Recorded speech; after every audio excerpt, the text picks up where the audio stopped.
দিছো মই আজি বিপিএফত জইন কৰিছো মই সত্যৰ ওপৰত বিশ্বাস ৰাখি মই জইন কৰিছো আৰু ভৱিষ্যতেও মই যি কথা কম যি কাম কৰিম সত্যৰ ওপৰত বিশ্বাস ৰাখি সত্যৰ ওপৰত থাকি কাম কৰি যাম বুলি আপোনালোকক মই কথা দিছো আজি সমগ্ৰ ভাৰতবৰ্ষত আমি অন্যৰ কথা বাদে দিলো সমগ্ৰ ভাৰতবৰ্ষত সকলোৱে কেনেকৈ জীৱন যাপন কৰিছে আমি সকলোৱে জানো বিটিসি চুক্তিৰ ভিতৰত 17 বছৰৰ হিচাপটো মই দিব খুজিছো যে 2 বছৰ ইণ্টাৰিম তাৰ পিছত যেতিয়া ইলেকশ্যন হ'ল 5 বছৰ প্ৰথম 5 বছৰত সংগ্ৰাম কৰা জংগলৰ পৰা অহা সৰু সৰু বয়সৰ সেই সময়ৰ ল'ৰাবিলাক আহি সমগ্ৰ বিটিসি প্ৰশাসনটো চলাবৰ কাৰণে যি ইনফ্ৰাষ্ট্ৰাকচাৰ বনাবলগীয়া হৈছিলে অফিস ঘৰ বনাবলগীয়া হৈছিলে 40টা ডিপাৰ্টমেণ্ট 40টা বিভাগ কেনেকৈ চলাব তাত কিমান মানুহ এপইণ্টমেণ্ট দিব কেনেকৈ চলিব কেনেকৈ ক'ত কেনেকৈ বহিব সেইবিলাক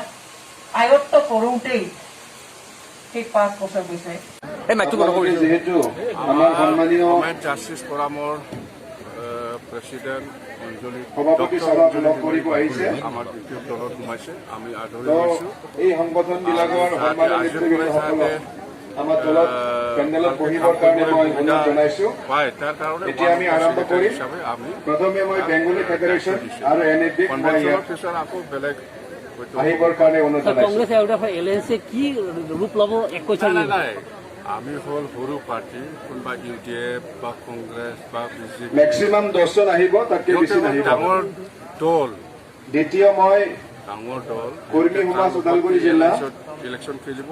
আমাৰ কৰ্মী সমাজ ওদালগুৰি জিলা কাৰণে দুৱাৰ খোলা আছে তেওঁলোকক হাজিৰ হ'বৰ কাৰণে মই অনুৰোধ জনাইছো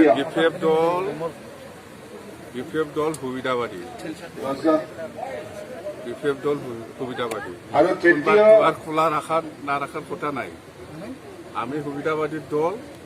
শ্ৰীমন্ত শংকৰদেৱ ছাত্ৰ কমিটি সুবিধা দিব তাৰ লগত ষ্টেচন 21 অঞ্জলি তুমি ক'ত টিকেট দিব হাজু হৈ থাকিবৰ কাৰণে অনুৰোধ জনাইছো এতিয়া এনেকুৱা প্ৰশ্ন নাহে জাষ্ট আজি দলত সোমাইছে আৰু চতুৰ্থ হ'ব আমি চেষ্টা কৰিম কিমান এখন পাব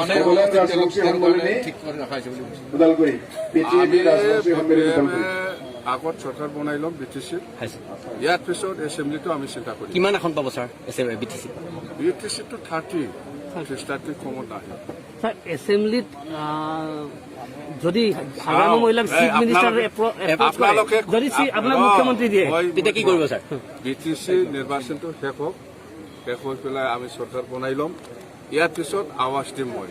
বিশেষভাৱে কাৰ লগত থাকিব